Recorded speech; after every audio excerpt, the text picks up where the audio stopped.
여러분, 들판에 풀을 뜯어 먹고 있는 양들을 한번 상상해 보십시오. 만약에 양들을 지키는 목자가 없으면 양들은 어떻게 되겠습니까? 흩어지고 도망가고 갈 길을 알지 못한 채 이리저리 방황하며 사나운 짐승들에게 쫓기며 심한 고통을 당하게 될 것입니다. 실제로 양들은 방향 감각이 좋지 않아서 목자가 없으면 길을 잃고 방황한다고 합니다. 사람도 마찬가지입니다. 가정이나 학교, 교회, 나라에는 올바른 지도자가 없으면 사람들은 어디로 가야 할지 알지 못하고 방황하며 고통을 당합니다. 국가 지도자는 국민과 나라를 사랑하고 나라를 올바르게 이끄는 지도자가 되어야 합니다. 그리고 교회 영적 지도자도 하나님의 말씀으로 성도들을 바르게 인도하는 역할을 해야 합니다.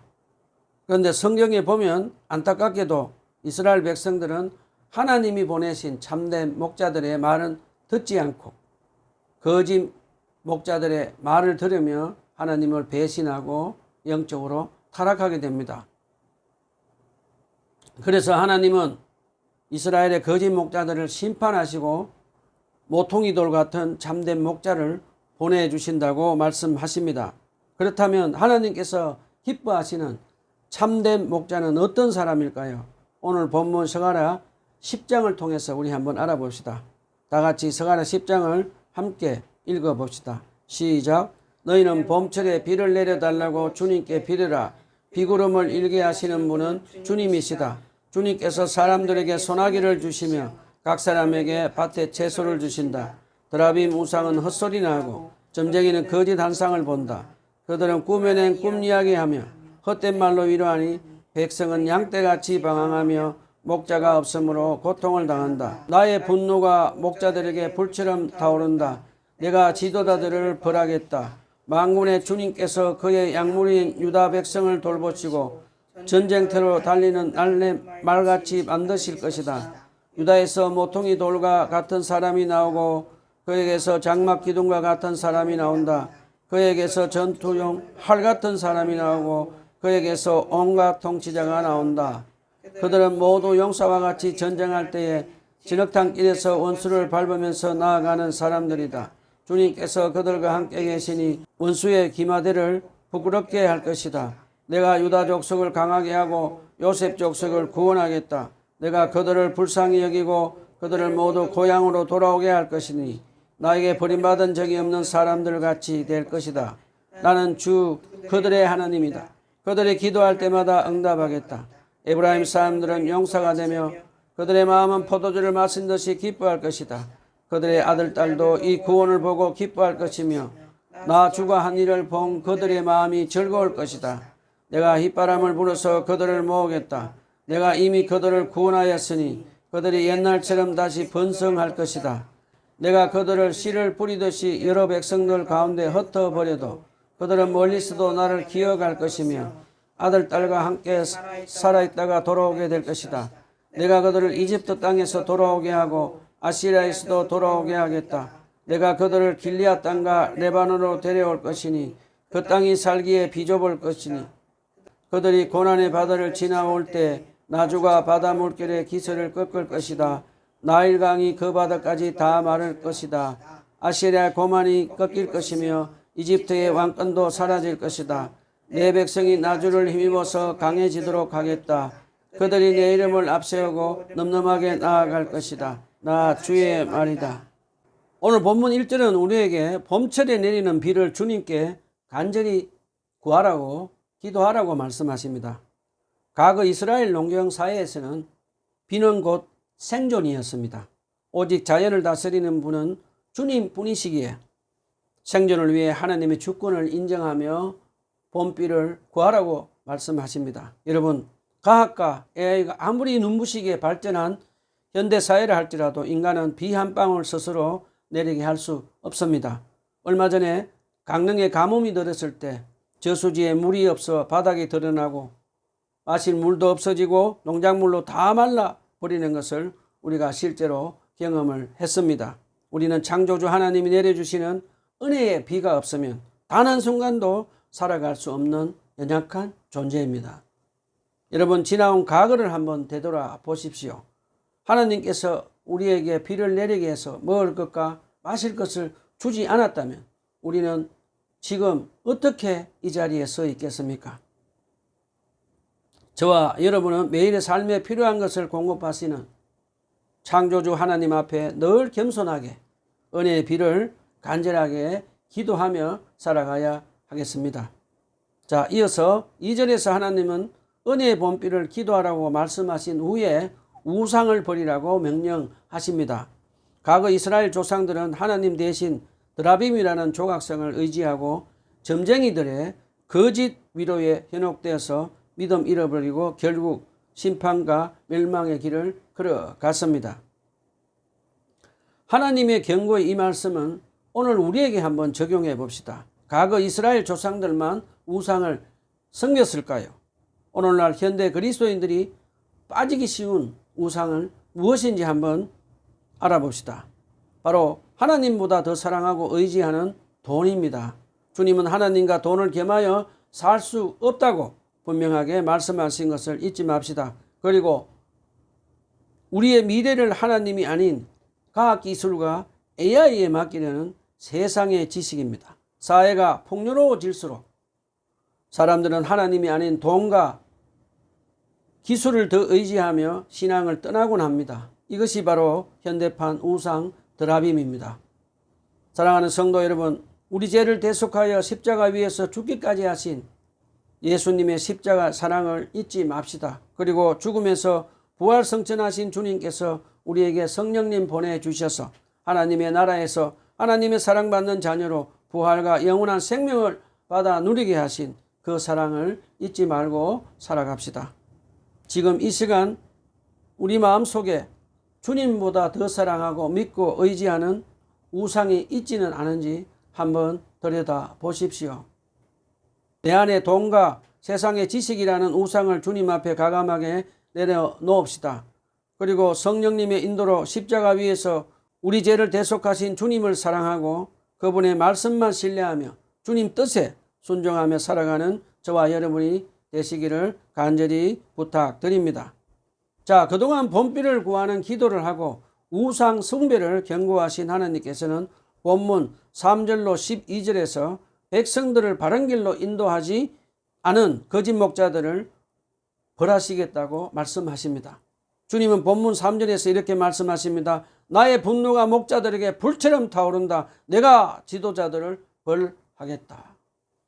지금 주님께서 이스라엘 지도자들인 거짓 목자들에게 분노가 불처럼 타올라서 그들을 벌하시겠다고 말씀하시고 계십니다.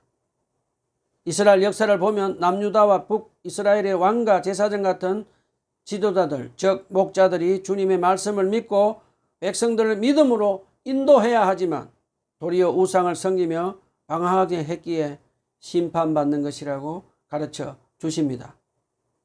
바벨론 포로 이후에도 성전 재건할 때는 여호수아 제사장과 서룹바벨 정치 지도자 같은 목자가 있었습니다.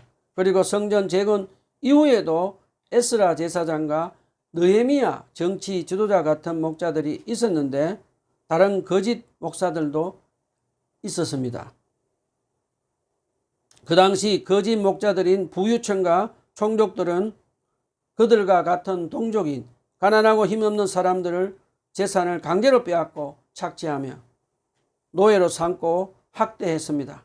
그래서 느헤미야는 느헤미야 5장 14절로 15절에서 그들에게 하나님의 심판이 임할 것이라고 강하게 경고합니다. 우리 여기서 잠깐 질문을 한번 해봅시다. 어떻게 하나님을 믿는다는 부자들과 종교 지도자들이 동적인 가난하고 힘없는 형제들의 재산을 이토록 잔인하게 빼앗고 노예로 삼을 수가 있겠습니까?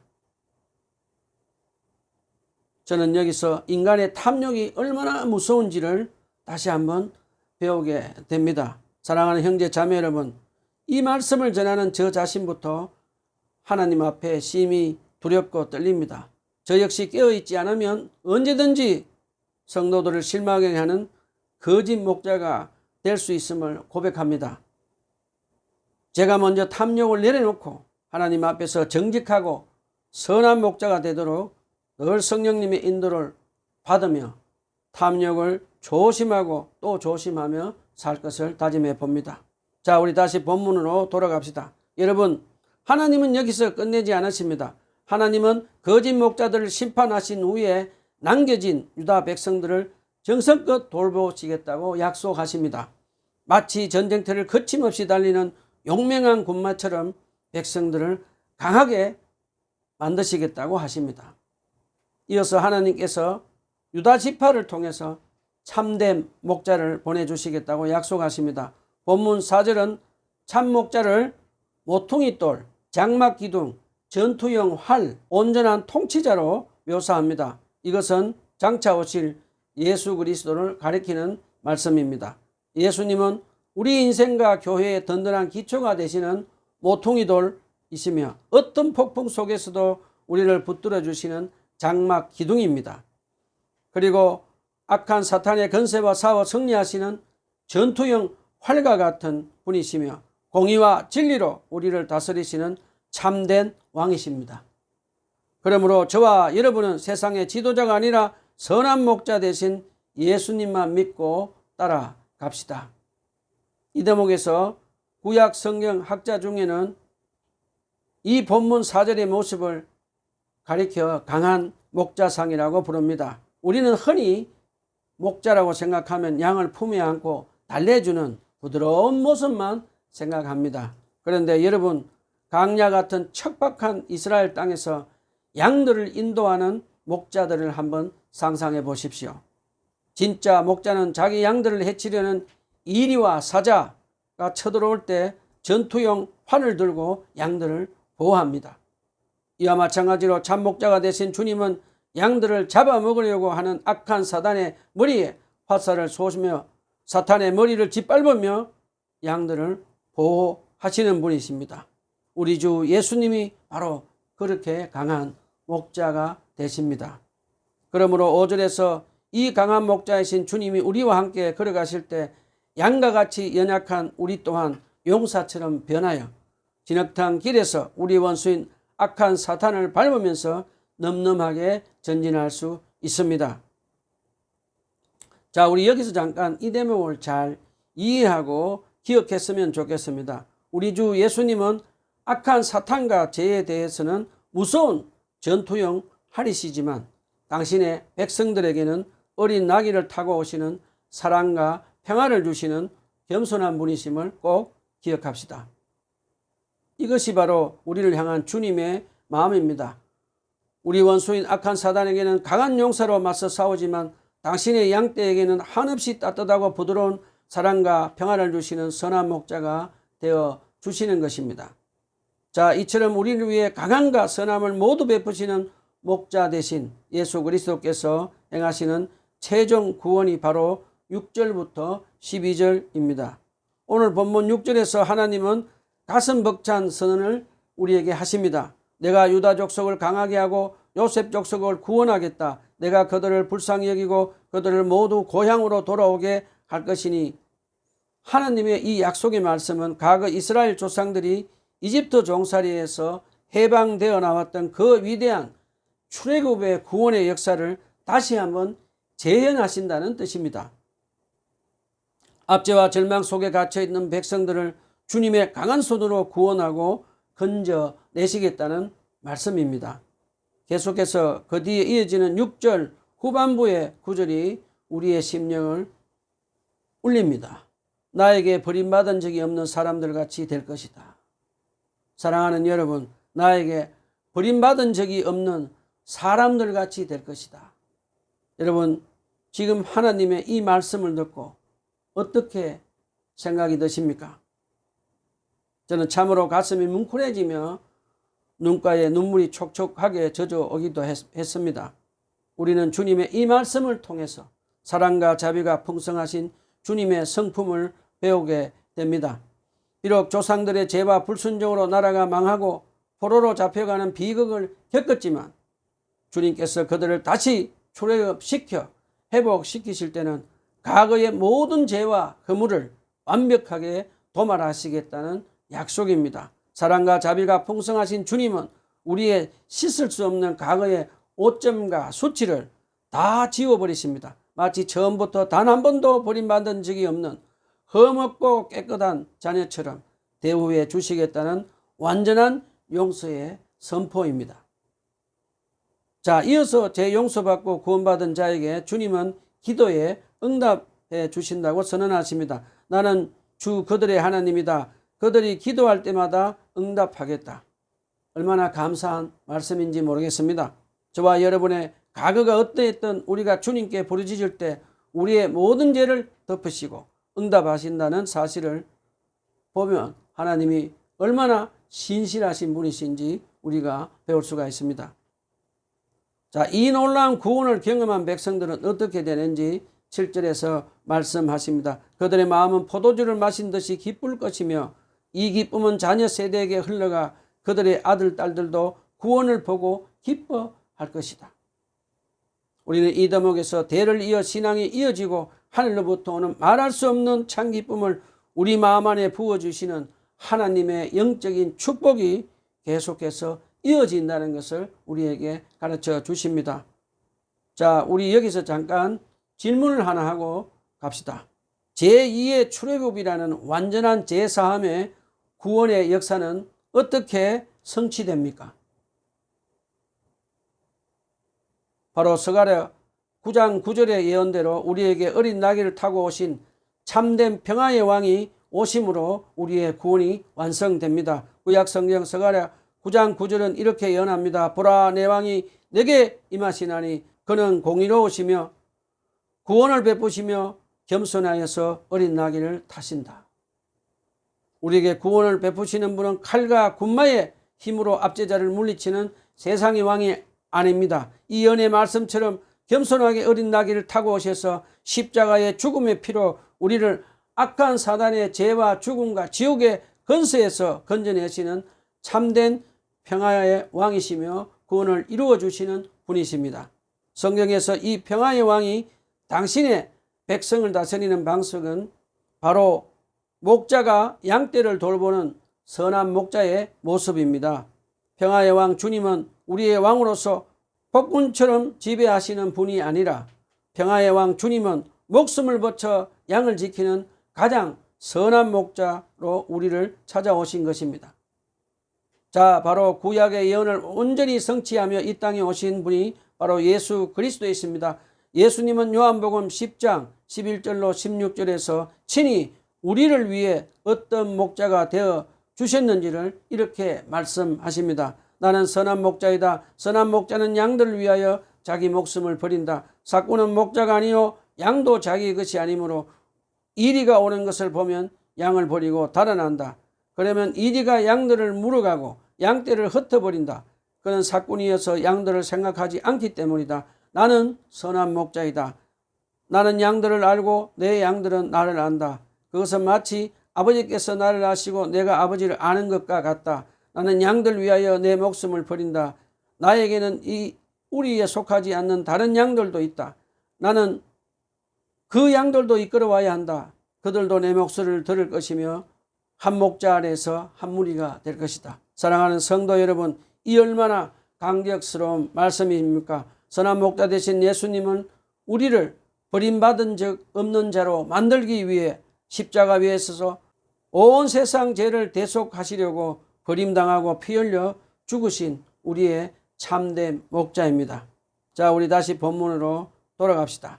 이어서 하나님은 스가랴 10장 8절로 10절에서 약속하십니다. 내가 휘바람을 불어서 그들을 모으겠다. 내가 그들을 여러 백성들 가운데 흩어버려도 그들은 멀리서도 나를 기억할 것이다. 그 당시 목자들은 휘바람을 불어서 흩어진 양들을 모았다고 합니다. 하나님께서 이제 친히 목자가 되셔서 세상에 흩어진 당신의 백성을 한 명도 빠짐없이 불러 모으신다는 것입니다. 지금 이 자리에 앉아 계신 여러분도 바로 그 휘바람 소리에 응답하여 나온 하나님의 백성입니다. 자, 계속해서 9절을 보십시오. 씨를 뿌리듯 흩어져도 아무리 멀리 떠나 있어도 하나님을 기억하는 자는 반드시 돌아오게 하신다는 약속의 말씀입니다. 이어서 10절을 보면 이집트와 아시리아에서 돌아오게 하겠다라고 하는 말씀입니다. 이집트는 종살이와 압제의 상징입니다. 그리고 아시리아는 포로와 유배의 상징입니다. 즉 인생에서 가장 힘들고 절망적인 자리, 도저히 스스로 빠져나올 수 없는 그 자리에서도 하나님께서 친히 찾아오셔서 데려오시겠다는 말씀입니다. 지금 제 설교를 듣고 있는 여러분 중에 지금 혹시 이집트의 악한 사단의 종살이 자리에 계시는 분 계십니까? 아니면 아시리아와 같은 포로의 자리에 계십니까? 사랑하는 여러분, 주님은 여러분이 있는 그 자리까지 찾아오셔서 반드시 영적 고향인 하나님의 품으로 데려오시는 분이심을 믿으시기를 간절히 부탁드립니다. 성경을 보면 바로 이집트라는 절망의 땅, 도저히 제 발로 빠져나올 수 없는 노예와 죄수의 자리에서 하나님의 놀라운 구원의 은혜를 몸소 경험하고 간증했던 위대한 인물이 있습니다. 바로 야곱의 아들 요셉입니다. 요셉의 인생을 한번 보십시오. 형들의 시기로 이집트 노예로 팔렸습니다. 요셉은 노예로 살면서 억울한 누명을 쓰고 시커먼 지하 감옥에 갇히고 말았습니다. 그 자리는 절망의 자리였고 악한 사단이 요셉의 인생을 완전히 포로로 묶어버린 아시리아와 같은 자리였습니다. 요셉의 힘으로는 그 고난의 바다를 절대 빠져나올 수 없었습니다. 그러나 하나님은 요셉이 갇혀있던 그 이집트의 가장 깊은 감옥까지 친히 찾아가셨습니다. 그리고 요셉을 가려먹던 고난의 바다 물결을 꺾으시고 이집트의 감옥 문을 열어서 그를 이집트 전역을 다스리는 총리로 세워주셨습니다. 세월이 흘러 요셉이 자기를 팔았던 형들을 다시 만났을 때 요셉이 눈물로 고백했던 것이 창세기 45장의 간증을 우리는 기억합니다.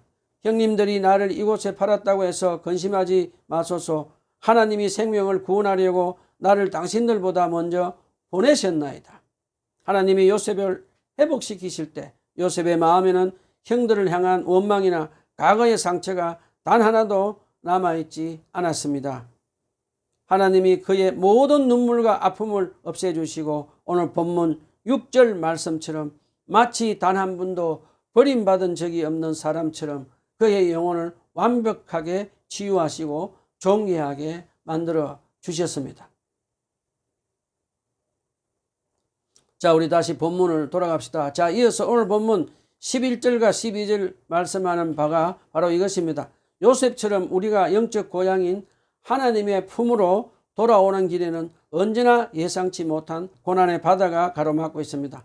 내 힘으로는 도저히 넘을 수 없는 질병의 파도, 가난의 파도, 깨어진 인간관계 파도가 몰아칩니다. 그때 주님께서 약속하십니다. 나 주가 바다 물결의 기세를 꺾을 것이다. 과거 모세 앞에 홍해를 가르셨던 그 하나님이 복음서의 성난 갈릴리 파도를 향해 잠잠하라 고요하라 외치며 바다 위를 걸어오신 우리 주 예수 그리스도이십니다. 홍해를 가르시고 갈릴리의 거센 풍랑을 잠잠케 하신 그 주님께서 오늘 저와 여러분의 인생의 파도를 반드시 잠잠하게 하실 줄 믿습니다.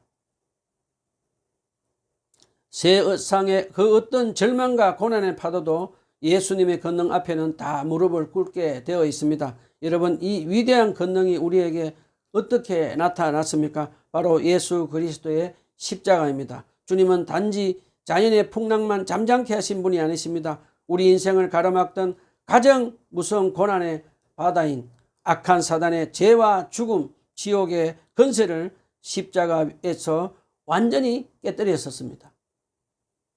그 거대한 영적 파도를 잠잠케 하신 주님이신데 오늘 우리 삶의 고난의 파도를 잠잠케 해 주시지 않겠습니까? 주님은 이미 십자가에서 우리 원수인 악한 사단의 권세를 꺾으셨습니다. 그리고 십자가에 죽으시고 부활 승천하신 주님은 우리를 고아와 같이 내버려 두시지 않고 주님은 오신 날 우리를 도와주시는 성령님을 보내주셨습니다. 오순절날 성령님이 임하자 어떤 일이 일어났습니까? 유대인 종교 지도자들이 무서워서 죽을까 봐 집안에 꽁꽁 숨어있던 12 사도들에게 오순절날 성령님이 임합니다. 그러자 사도들은 성령의 능력을 힘입어 우리 주 예수님의 이름을 앞세우고 세상 밖으로 나가서 땅끝까지 하나님 나라의 복음을 담대하게 전거했습니다. 저와 여러분도 우리 인생의 모든 고난의 파도를 꺾으시는 참목자 되신 우리 주 예수님의 이름을 앞세우고 오늘도 세상 속에서 성령님의 능력으로 담대하게 하나님 나라 복음을 전거하며 승리하며 걸어가시는 저와 여러분이 다 되시기를 주님의 이름으로 축원합니다. 마지막으로 십자가에서 우리 죄를 대신 지시고 부활승천하신 선한 목자 되신 우리 주 예수님은 장차 만왕의 왕으로 재림하셔서 악을 심판하시고 자기 백성에게 영원한 하나님 나라를 주실 것입니다. 그러므로 저와 여러분은 선한 목자 되신 우리 주 예수님을 끝까지 믿고 따라갑시다. 아멘. 말씀을 정리합시다. 오늘 우리 세 가지만 기억합시다. 첫째는 우리는 오직 은혜의 본비를 주시는 하나님께만 기도하고 의지하며 삽시다. 둘째, 우리 마음속에 우상을 내려놓읍시다. 마지막으로 선한 목자 예수님만이 험한 인생길에서 우리를 끝까지 지키시고 인도하시는 것 믿으며 살아갑시다. 기도합시다.